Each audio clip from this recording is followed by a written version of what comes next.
Professor, eu tenho assim, como a gente tem mais ou menos a mesmo, eu vendo o que o senhor escreve e mais ou menos o que eu penso, a gente tem como o nacional-desenvolvimentismo como uma meta, né? Que é a meta. Antigamente era apenas um lugar de pensamento comum, onde havia um grande consenso nacional, né, que o desenvolvimento do Brasil só viria através de uma matriz nacional própria, de construção interna, de maturação de projetos econômicos, etc.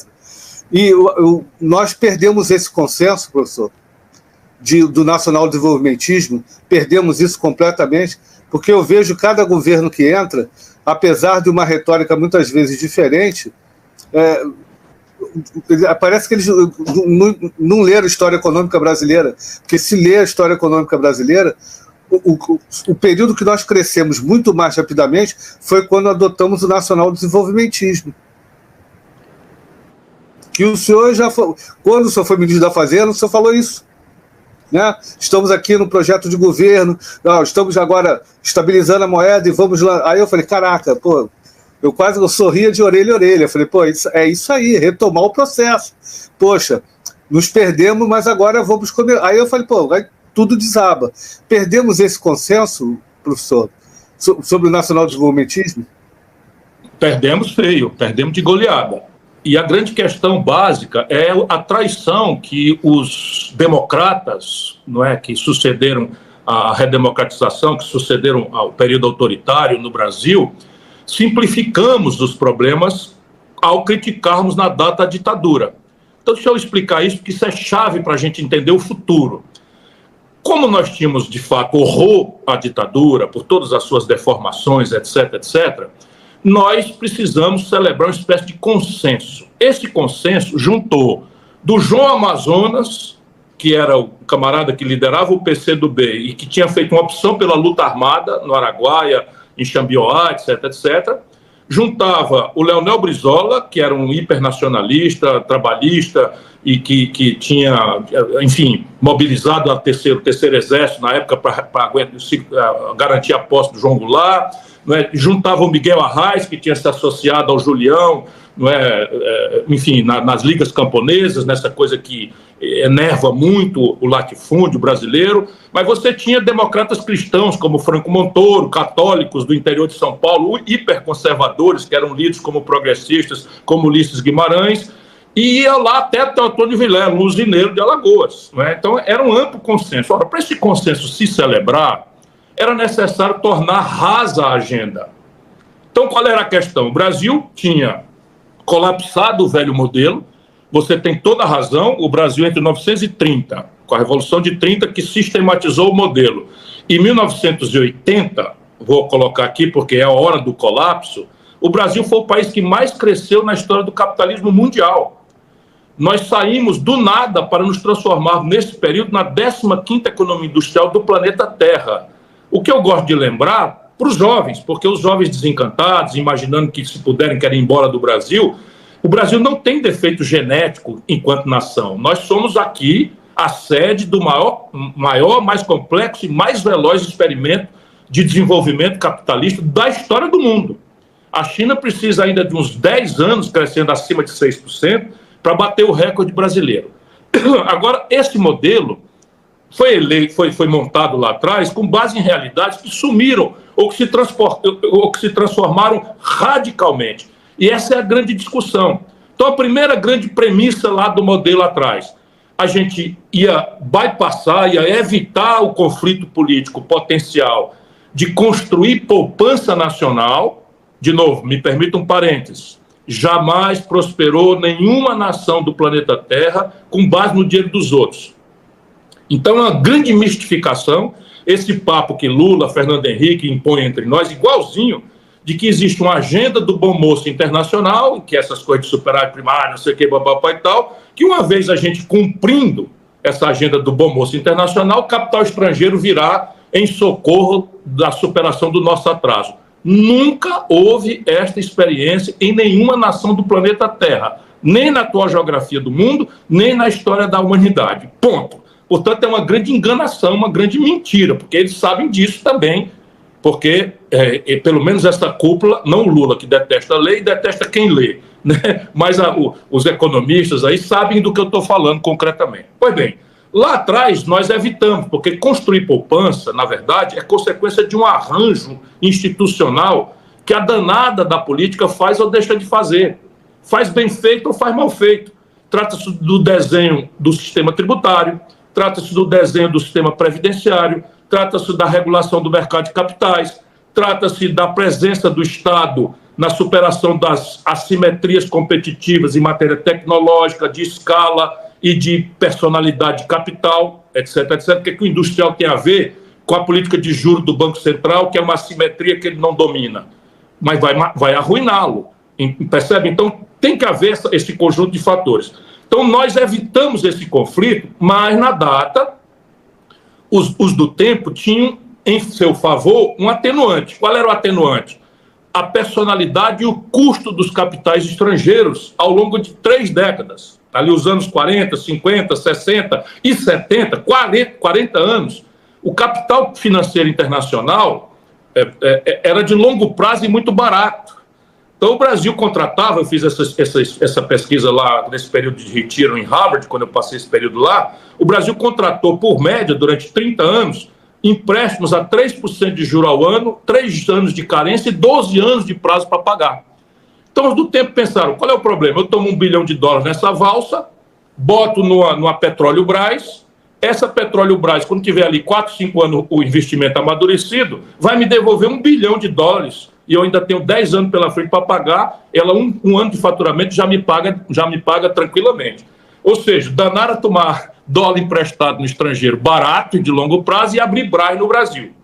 Essa é a primeira variável. Ali em 79, 80, esta variável sumiu. E dali para cá, sumiu de forma absolutamente explosiva com a eletronização do meio financeiro. Então, ali em 79, o Brasil, que tinha contratado a 3% de juros, tomou 29% para o alto unilateral dos Estados Unidos. E quebramos.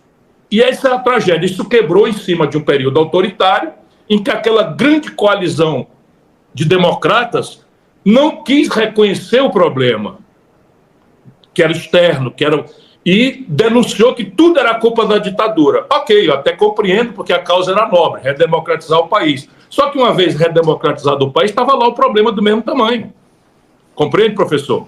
E aí vem a tragédia. Nenhum deles, Lula e Fernando Henrique, são os dois principais, penso rigorosamente iguais, né, se renderam à moda que vem da Europa, o neoliberalismo, que era uma resposta tosca, especialmente para nós, que os europeus produziram, ou tentaram produzir e fracassaram, ao seu problema real. Qual era o problema real? Isso é a nova tese que eu estou escrevendo um novo livro aqui com certo sofrimento. Qual era o problema real? O teatro da Guerra Fria, o teatro físico da Guerra Fria, que podia se transformar em quente, era o território europeu, porque na data não existiam mísseis intercontinentais. Então os mísseis eram de médio alcance, já com ogivas nucleares. Então estava ali, né, como dois cowboys se encarando o Ocidente e o Oriente, com o Muro de Berlim sendo o símbolo desse encaramento. Ora, os europeus perceberam que naquele confronto quem ia perder primeiro eram eles. Daí nasce, então, um esforço de um certo sincretismo ideológico, brilhante, eu quero dizer. Por quê? Porque do socialismo, do mundo soviético, vinha a ideia generosa de igualdade. E do capitalismo, do Ocidente, vinha a ideia absolutamente generosa também das liberdades e franquias políticas, que estão absolutamente garantidas como conquista definitiva, liberdade de expressão, liberdade de organização, liberdade de militância política, sem, né, pluripartidarismo, etc, etc, mais o capitalismo e as liberdades da propriedade privada dos fatores de produção. Então, os europeus produziram o welfare state, aquilo que eu estou tentando chamar a atenção, que era um estado de bem-estar social que tinha a pretensão de oferecer a igualdade socialista num ambiente de liberdade capitalista. Para isso acontecer, o Estado virou um estado de bem-estar muito caro. A cunha fiscal para financiar essa operação dos desequilíbrios, das desigualdades, da miséria, etc., etc., na Europa, passou a ser muito cara. Mas ainda assim era viável por 3, 4 décadas. Por quê? Dois fatores. Primeiro fator, a exploração colonial imperial. Então, naquela data, ali até os anos 70, a Grã-Bretanha controlava nada mais, nada menos do que Hong Kong. Portugal controlava Macau, lá no território chinês. Não é? Você tinha os franceses controlando a Argélia, Marrocos, né? E os belgas controlando o Congo na época, com todas as suas coisas. Então, essa primeira coisa era a exploração colonial que gerava excedentes para cofinanciar o estado de bem-estar social internamente. E a segunda questão, que a gente precisa entender dramaticamente no Brasil, era a solidão concorrencial. Então, nessas décadas de 60, 70, 80, quem quisesse consumir um produto industrial moderno, comprava do Ocidente, do Atlântico Norte, Europa Ocidental e Estados Unidos. Só que daí adiante começa a aparecer um produto industrial tão moderno e sofisticado quanto o ocidental, só que vindo de institucionalidades que não são oneradas pela cunha fiscal do estado de bem-estar social. Primeiro o Japão, depois Coreia, depois Singapura, Vietnã e agora a explosiva China, não é, que apresenta em terceiros mercados e no mercado europeu uma competição impossível de ser sustentada no tempo. E aí os ingleses, por primeiro, na vitória eleitoral de Margaret Thatcher, e em seguida a Europa como um todo, caem na obviedade. Ora, a minha perda de competitividade sistêmica é a cunha fiscal.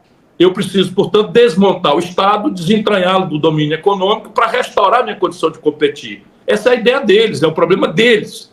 Nunca foi o nosso aqui no Brasil.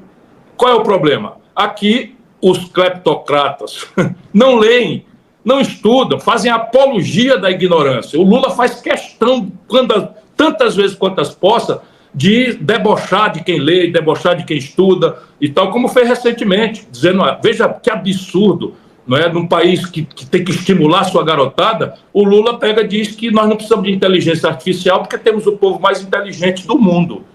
Isso dá vontade de chorar. Aí diz que o Haddad precisa parar de ler livro para ir conversar com os políticos como se fossem incompatíveis as coisas. Na verdade, é o grande deboche, é a apologia da ignorância e tal. Então, resultado prático, nós estamos lá na Europa, a ideia não funcionou, ficou a meio caminho, colapsou a política europeia, hoje ninguém mais sabe quem são os protagonistas, quem são os estadistas, né, da Europa, porque não existe mais, a última que foi a Angela Merkel, todos sublíderes, absolutamente alinhados de forma crítica à estupidez norte-americana, que por sua vez está num colapso de liderança sistêmico, com duas múmias paralíticas disputando quem é que vai pegar no manche da tragédia identitária norte-americana e da incapacidade de liderar moral e intelectualmente o Ocidente, e é uma batalha cultural que o Ocidente está perdendo. Então esse é o grande problema, né? E se nós não montarmos o nosso próprio projeto nacional, adaptando as questões modernas, que são de natureza dupla. Uma é a questão da construção da poupança, e nós temos capacidade de fazer isso. A segunda é a superação do atraso tecnológico. Ninguém empresta tecnologia sensível. Ninguém cede tecnologia sensível, a não ser depois de um alinhamento geopolítico e militar, como muito recentemente os americanos fizeram, transferindo tecnologia de submarino nuclear para a Austrália, porque a Austrália aceitou fazer o papel de vigilante ali do Pacífico Sul em enfrentamento na China. Essa é a grande questão. Pois bem, estão entregando a Vibraz brasileira para a Austrália. São bandidos os que fazem isso num país como o nosso.